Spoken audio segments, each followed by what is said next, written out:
একের পর এক দুঃসংবাদে কঠিন সময় পার করছে লেস্টার সিটি। চোটের কারণে বাংলাদেশি তারকা হামজা চৌধুরী কয়েক সপ্তাহের জন্য মাঠের বাইরে ছিটকে যাওয়ার খবরের রেশ কাটতে না কাটতেই এবার বড় শাস্তির মুখে পড়ল তার ক্লাব।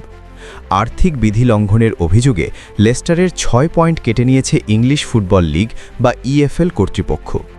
বিবিসির প্রতিবেদনে জানানো হয়েছে, শাস্তিটি তাৎক্ষণিকভাবে কার্যকর হওয়ায় চ্যাম্পিয়নশিপ টেবিলে 17 নম্বর স্থান থেকে 3 ধাপ নিচে নেমে এখন 20 নম্বরে অবস্থান করছে ফক্সরা।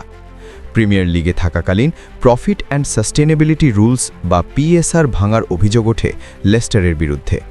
2023-24 মৌসুম পর্যন্ত আগের 3 অর্থবছরে নির্ধারিত সীমার চেয়ে বেশি আর্থিক ক্ষতিতে পড়েছিল ক্লাবটি। গত মৌসুমে প্রিমিয়ার লিগ থেকে অবনমনের পর বিষয়টি ইএফএল-এর অধীনে চলে যায় এবং সেখানকার বিধি অনুযায়ী শাস্তি দেওয়া হয়। শাস্তির প্রতিক্রিয়ায় এক বিবৃতিতে লেস্টার সিটি জানিয়েছে, তারা এই সিদ্ধান্তে হতাশ এবং এটিকে অসামঞ্জস্যপূর্ণ বলে মনে করছে।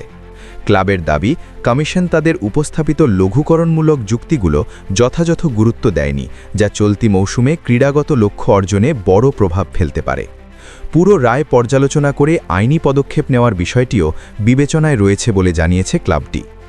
পিএসআর অনুযায়ী 3 বছরে প্রিমিয়ার লিগের কোনো ক্লাব সর্বোচ্চ 105 মিলিয়ন পাউন্ড ক্ষতি করতে পারে, তবে শীর্ষ লিগের বাইরে থাকা প্রতিটি মৌসুমে সেই সীমা 22 মিলিয়ন পাউন্ড করে কমে যায়।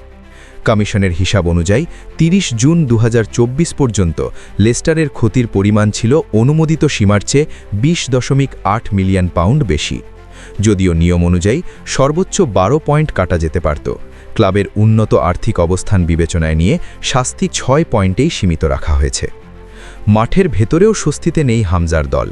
চ্যাম্পিয়নশিপে টানা 4 ম্যাচে জয়হীন লেস্টার, যার 3টিতেই এসেছে হার। জানুয়ারিতে কোচ মার্তি সিফুয়েন্তেস বরখাস্ত হওয়ার পর এখনও স্থায়ী কোচ নিয়োগ দিতে পারেনি ক্লাবটি। অন্তর্বর্তীকালীন কোচ অ্যান্ডি কিংয়ের অধীনে শনিবার বার্মিংহ্যাম সিটির বিপক্ষে মাঠে নামবে লেস্টার সিটি।